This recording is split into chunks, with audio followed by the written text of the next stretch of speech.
Our next storyteller, the story is called The Murphy Brothers. It's Dan Murphy. He will tell you the journey of two Murphy brothers to Rat Portage in the 1880s and 1890s. Because of the economic boom at that time, they were able to develop a substantial cartage business. Could you please welcome Dan Murphy?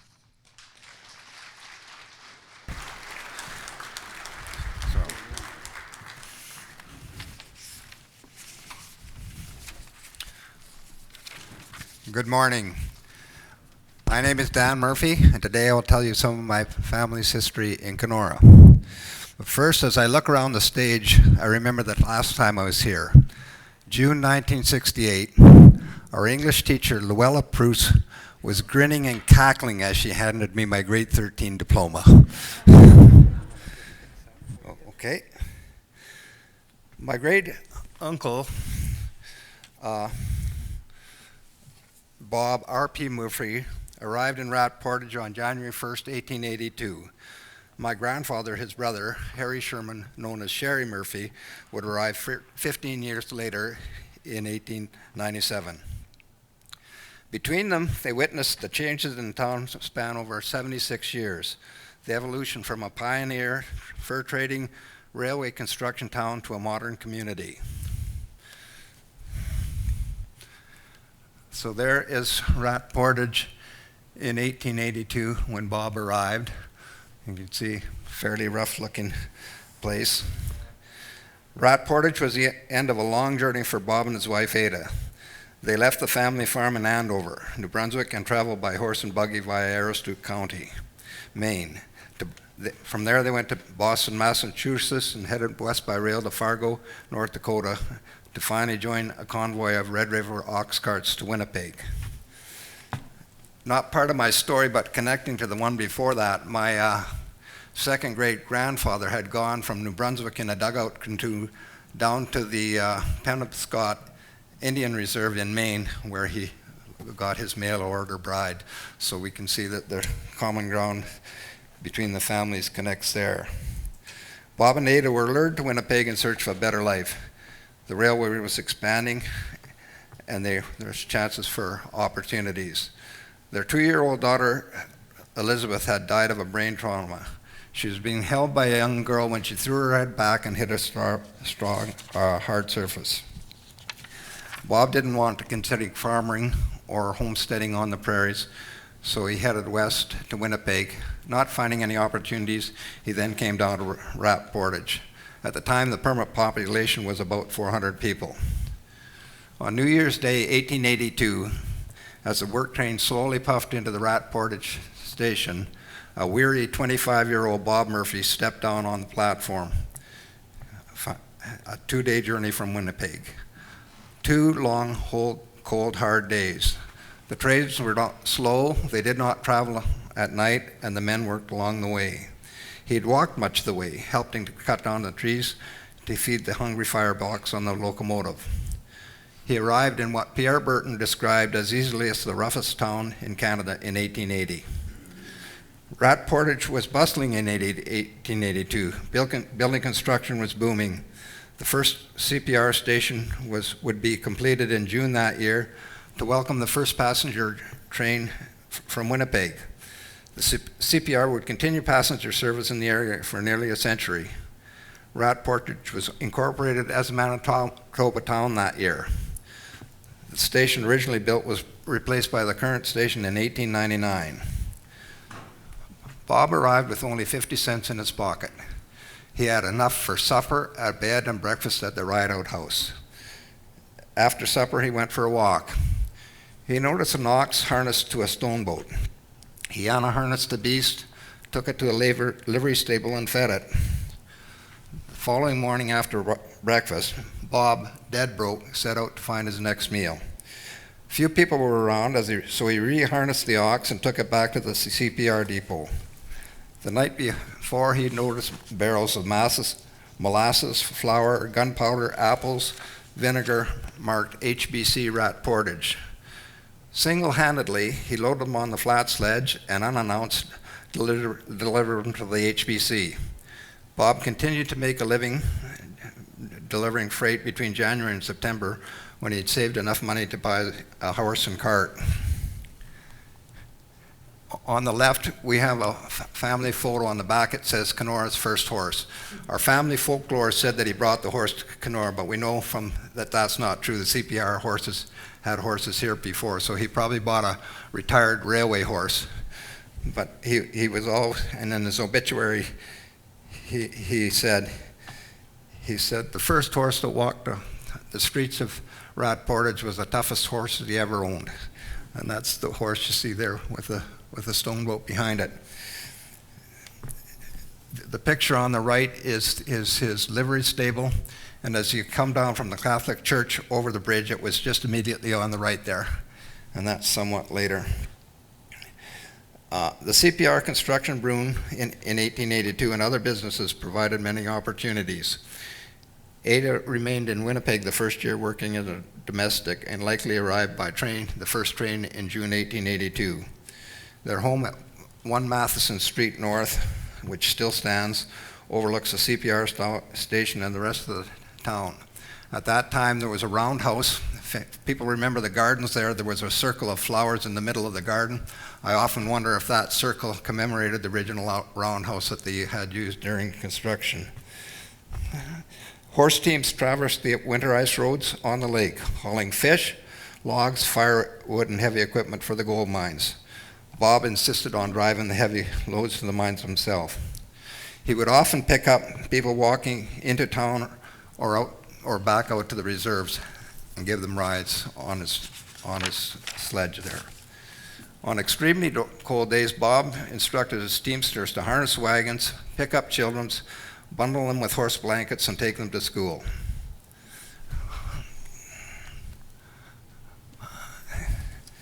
Yeah, I got this slightly out of order. All my life we had heard how tough Bob was, and I had visioned this guy about 6'4". And then when I finally got the slide, there's this tiny little guy, Bob, in the background there. And this is a Lake of the Woods Museum film, or a photograph. And I've studied this for hours and hours, looking at each person, their dress, how sun-worn, how work-hardened they are. It's an amazing photo, and you can just spend many, many hours looking at it if you're interested. Here's Bob. Bob was a volunteer on the volunteer fire department in the early days, using his own horses. And so there he is on the wagon there, and here he is again with the horns that they would blow when they were going to a fire. My grandfather, Sherry, Bob's brother, arrived in Rat Portage in 1897. By that time, 15 years later, the population had reached 4,500, over 10 times what it was when Bob arrived. Their father, Aaron, had passed away shortly before Sherry was born. A few years later, their mother married Hannah Britt and married Adam Beveridge, a lumber merchant and MLA in New Brunswick. Sherry was town-raised and able to stay in school long or remote. Bob and Sherry would have barely known each other when Bob came to Rat Portage. Sherry was 14 years younger and only 9 years old when Bob left for Rat Portage. The first year Sherry was here, he worked at Frank Gardner's store. A year later, he joined Bob in the business, initially as a teamster.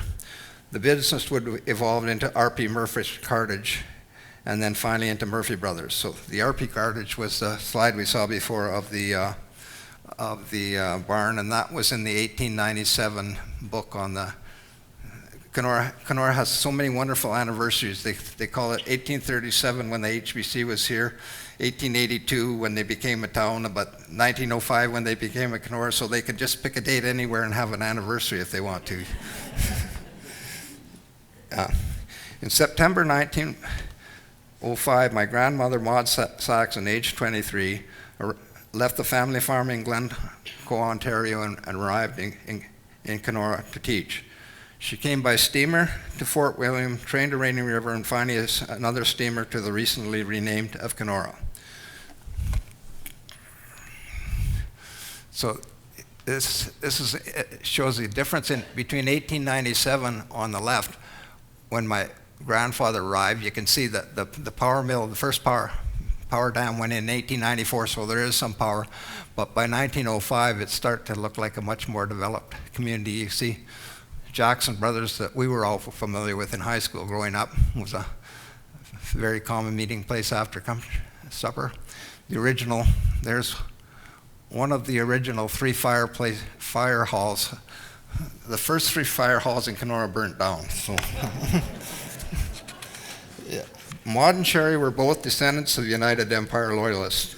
Their ancestors had been born in New York around 1760, and they fought for the British in the American Revolution. Both families were evacuated in the final evacuation of Long Island in 1783 to the Maritimes. My grandmother's family went to Nova Scotia, my grandfather's to New Brunswick. The family's files would finally cross 122 years later in Kenora. My grandmother's first impressions of Kenora were anything but positive. The following are excerpts of a letter she wrote to her mother upon her arrival. I am safely landed in this God-forsaken country at last. I was very much disappointed in the look of the town. It is very scattered, and although some of the houses are very fine, they have no lawns, just rocks and shrubs right around the house, not the slightest attempt to beautify. I felt awfully lonesome until we got on the boat, and there I thought I might as well make the best of it. I tried to make myself agreeable and consequently got quite a deal of attention. This is a letter she's writing to her mother. I came to the commercial hotel yesterday, but after a long search, I found a place where I could room for $5 a month. My room is at about 2 blocks from Miss Thompson, I think, although a block is something unknown here. The streets are all crooked, and you're either climbing a hill or going down one all the time. I don't know that much has changed. I was introduced to an Englishman coming up who has a great character. He is a widower, 50 years old, so he says, and he looks about 30. He told me the story of life, and if it is all true, he's had a great time. I didn't mind listening to his trouble, though, as he gave me a lovely box of chocolates. Another young fellow gave me a box, but they weren't as good. We went down to the lake this morning, and a couple of Indians came in a birch bark canoe. They had long braided hair and 2 braids, and certainly made one think they were in the wilderness. Tell Pa, who is a farmer, I don't think he better come up here, as the soil is only 1 inch thick on the rock. She often said that if she had enough money, she would have been on the next train back home. And the $5 a month for her room and board and stuff like that, her teaching salary was not much more than that. So they were basically working poor at the time, the teachers, and she came with 3 other teachers up at the time. Yeah. And this letter gives me, I barely knew my grandmother who died when I was 3. It gives me just a totally renewed impression of her. Her candid writing to the mother in just a post-Victorian era reveals a very confident, independent woman who is also known for having a good sense of humor. So her mother was also, my great-grandmother was also a teacher. We have this paper, I've had it restored a little bit, but it's an 1861 teaching certificate issued by the Board of Education of Upper Canada. And it's amazing for me to hold something in my hand that's issued by a jurisdiction of the Upper Canada, and they kept it. So, and that's from the county of Middlesex, which is around London, Ontario. And there's Maud shortly after she's really arrived in Kenora, and my grandfather, who always a dapper dresser. I call this his Dr. Zhivago picture, and when you think it's right around the same time that film was made, and I understand now why my grandmother was able to attract some attention on the boat there. Yeah. Maud and Sherry, we don't know a lot of the details, but they had several things in common. Both were educated and came from Loyalist families. Sherry, the dapper dresser, and pictures of Maud's family back in Ontario, they were dressed fairly nicely too. Family photos on the lake. There's picnics, They had social affairs and bridge parties, and they dated for 9 years until my somewhat conservative grandfather felt he had enough money to support a family. In 1909, Bob and Sherry staked mining claims on several islands on the lake. During the Depression, they let most of these go because taxes were $1 per island a year, and they thought that that was a bit too much. One island, Dumbbell, remains in the family to this day. So, I got a couple slides out. So here's the life on the lake, and showing the picnics and the snowshoeing, the canoeing, and the boating. And most of us here today participate in these same events over 100 years later than my grandfather. So it's amazing some of the coincidences there, or the heritage. This photo appeared in Canadian Geographic. I think it was around 2001. It's a Carl Lindy photo. My grandfather is at the wheelhouse there, and he's dressed in a suit and tie. We don't believe he was part of the hunting party. We believe he may have driven Carl out for the photo shoot here. So my aunt was in Vancouver and saw this Canadian Geographic historic photos of Kenora. So she opened up and she found the photo, and she said, "That's my dad." So she phoned me and I bought a copy. That weekend, I emailed Canadian Geographic and Lake of the Woods Museum. Monday morning in Calgary, by 9:30, I had responses from both Canadian Geographic and the Lake of the Woods Museum. Wow. That was the first of my many, many wows in dealing with Lori and her staff at the Lake of the Woods Museum. And everybody I've told this story to, their first reaction is, wow. Just amazing response there. This photo also kick-started my digging into my family history. My grandparents were married in 1914 in Glencoe and settled into life in Kenora. During the summer, they rented a cabin on Lang's Island. In July 1915, Maud, very much pregnant, got in the canoe and Sherry paddled her over to Tunnel Island to the hospital for the birth of their first son, Sherman. Sherman died of the Spanish flu at the age of 2 on January 31st, 1917. A couple of years later, my father was born at home on 7 Matheson Street. I suspect he was born at home to avoid the hospital and contamination with the Spanish flu, because his younger sister was then born a few years later at the Royal Jubilee Hospital. In 1914, Bob's wife Ada became very ill. 16-year-old Emily Lodge moved into the Murphy home as Ada's caregiver. 1 year later, Ada died of carcinoma of the liver. I find it interesting to know that they were diagnosing carcinoma as early as 1915, but in cemetery records up here, that's the cause of death signed off by the doctor. In 1917, Bob and Emily married. The 40-year difference in their ages caused quite a scandal in the town, particularly the Baptist church. They actually went to Winnipeg to get married because the Baptist priest didn't support their marriage here in town. So all my life I'd grown up hearing about this, hints of this scandalous marriage. And then a few years ago, I was talking to their granddaughter in Edmonton, and she told me a story that gave me a whole different insight of it. She said, yeah, Grandma would just sit there, and never Bob's name would come up. She'd sit in her rocking chair and just smile. And she said, "My Bob, he was a real man." So, in spite of the scandal, they had a wonderful marriage and 2 wonderful children.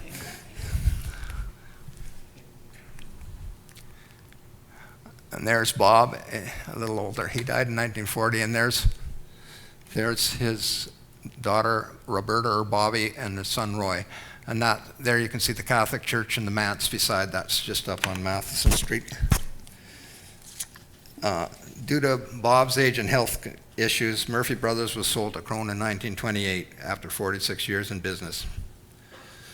The Dirty 30s severely impacted the country, particularly prairie farmers. Kenora was the first stop for those heading from the prairies east on the CPR. The Murphys, living close to the tracks, set up a soup kitchen in the basement to feed the hungry railroaders. My Aunt Marion vividly remembered an encounter one day at the Savoy Café when she was there with her father as a young girl. An Ojibwe couple at the back kept smiling at Sherry. Finally, he approached and asked, "Do I know you?" The man, still smiling, replied, "My brother and I worked for you and Bob. You always paid us the same as you paid the white man. We called you Mr. Fair." When World War II broke out, most able-bodied men of suitable age in Kenora enlisted. In August 1940, my father, Harold, and Roy joined the 17th Field Regiment and soon commenced training in Camp Shallow, Manitoba. The following month, Bob, aged 83, died, and Roy returned for his funeral. So here's some of the, there's Roy, there's my father, and on the left, and there's Emily Lodge as a young girl. We knew these people as old people, and you see them as a young girl, and she looked like a movie star there. And there's Bobby Youngman and Roy. So when Darcy Spencer told me the white suit there, what they were in Petawawa, and the British Army said, well, the Canadians, they must know how to cross-country ski. We're going to invade Norway. So they put them all on these cross-country skis. Darcy said, nobody had a clue. There was broken legs, broken skis, broken ski poles everywhere. He said it was just a gong show. Fortunately, they called off that counter-invasion of Norway. Yeah. The war years were extremely difficult for those fighting in Europe and for those keeping the home fires burning. People were afraid to answer the door. They envisioned that dreaded "Dear John," or that telegraph from the War Office telling them that their son or husband had died. So they would often stay away from answering the front door and pull straws to see who would take on the task. Aunt Mary and 8 friends became extremely close during the war years. Their brothers, cousins, and boyfriends were overseas. Many stayed close for each of their lives. Each family had a framed photo of all 8 girls wearing pearls hanging on the walls. Mark Duggan, who was outside, his mother was one of the girls. And on Sunday nights, they would go to the Dairy Theater downtown, and during the movie, they knitted hats, socks, sweaters, scarves, and stump socks for amputees in support of the Knitting Forbidden program. Each week, the Red Cross would drop off woven patterns and pick up knitting from the previous week. The women in Kenora, left alone for 5 or 6 years, worried that their men would be killed, come back injured, or even worse yet. Annie Marion said this was the worst. After 6 years, they'd finally come back and bring a war bride. So these poor girls in Kenora who had waited and waited were finally left in the lurch. In England, in September 1939, in anticipation of the bombing of Liverpool, my mother, Mary Ann Tetley, and her younger sister, Joan, were evacuated to Anglesey, Wales. Auntie Joan still recalls standing on the platform. She's a tiny 6-year-old girl standing on the platform. She said, I still remember standing there, a little satchel in my hand and a bag with a gas mask in the other hand, nodding goodbye to my mother as they got sent on a train to be billeted by some strange family in Wales. Last week, I was watching on the news a young Ukrainian girl wandering lost in a bombed out area, and I just got the shudders thinking of how we haven't really advanced anywhere in all these years, you know. A year later, after being evacuated to Anglesey, my mother and her sister Joan were relocated to the Isle of Man. At 14 years old, my mother got a full-time job on the farm. In 1941, my Nana, Frances Tetley, was bombed out in Liverpool. She arrived from Liverpool to the Isle of Man with nothing but a small suitcase in her hand and joined her daughters. At 16 years old, my mother lied about her age and joined the Women's Auxiliary Corps.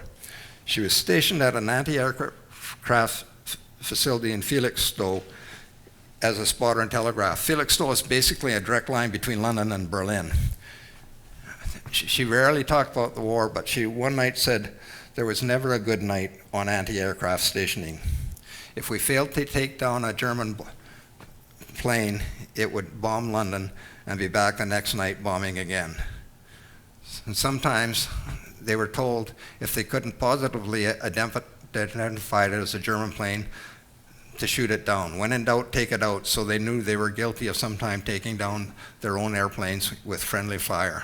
She also lamented that they knew that many of the pilots on both sides were as young as 18 and often in their early 20s.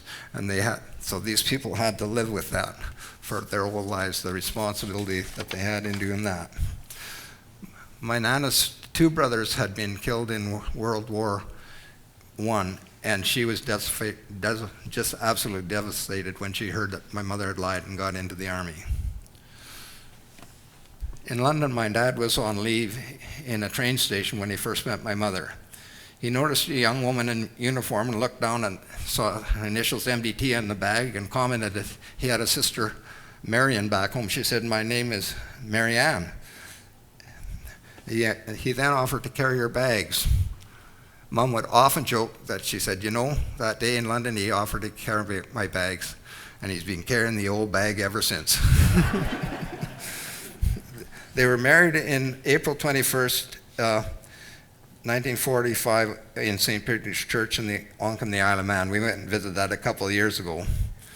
Upon entering this high Anglican church, my father, who rarely spoke, apparently looked around and said, under his breath, "Jesus Christ, I've married a Catholic."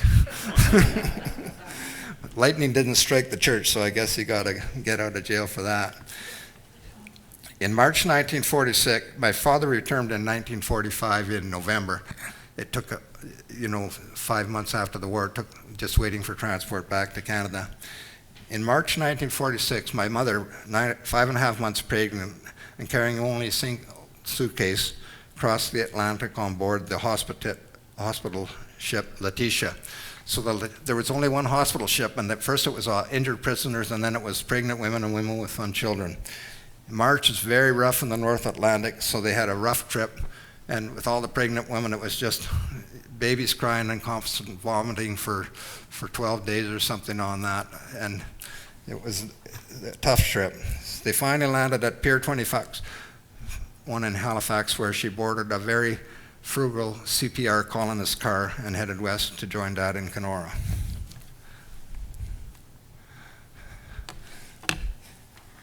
A year later, she was in a temporary Mando camp with her infant son, Sherman, who's not quite so infant anymore.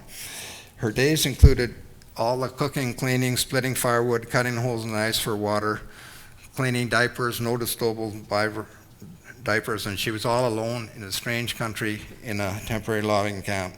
My father worked as log scaler, and following a transfer to Camp 314 for a while, they moved to Kenora in 1948. I was born here in 49 and my brother Tim in 42. All three of us born in Kenora, as was my father before us. Studying our family history helps bring my ancestors to life. It's been an opportunity to view them as young, often courageous and adventurous survivors, forged by the historical events of the day, pioneers in New Brunswick, Nova Scotia, Upper Canada, Rat Portage, and Kenora. Through it all, they kept their heads high and often maintained a good sense of humor. Bob had witnessed Confederation in 1867. As a 10-year-old boy, he would have heard his parents talking about it. It was fairly like everything in Canada, whether people were in New Brunswick were going to join Confederation or not. Everything, when you look at the old newspaper cuttings, was controversial. He arrived in Rat Portage when dog sleds delivered furs to the HBC. Construction of the flour mills, he saw the powerhouses come, the introduction of electricity, lighting, telephones, many fine buildings, the gold rush in Kenora, all the development, the height of the steamboats, the first passenger trains, powerboats, automobiles, and the first aircraft. They were all part of their business and lives in the early Rat Portage and Kenora days. Kenora's 75th anniversary So it's was held in 57th. That's the 75th anniversary since being incorporated as a town in Manitoba. It's their slogan that I clearly remember summed it all up.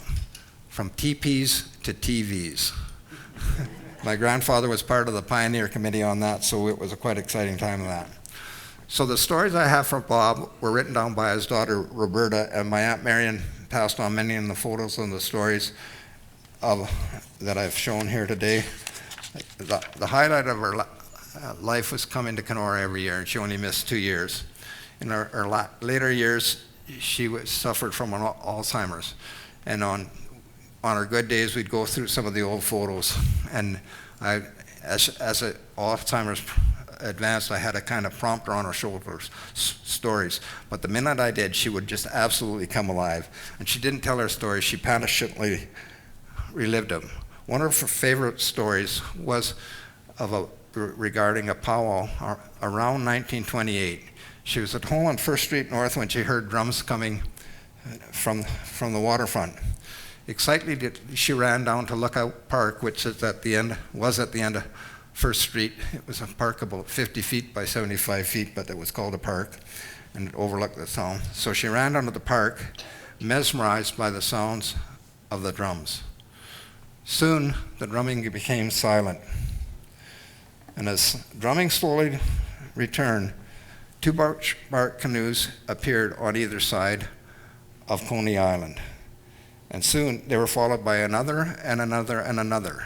And the drums were ringing, and the canoes proceeded, paddling in synchronized to the slow beating of the drums that were echoing through the bay. And slowly the 2 processions came around from Coney Island, and when the last canoe got to shore, the drumming ceased.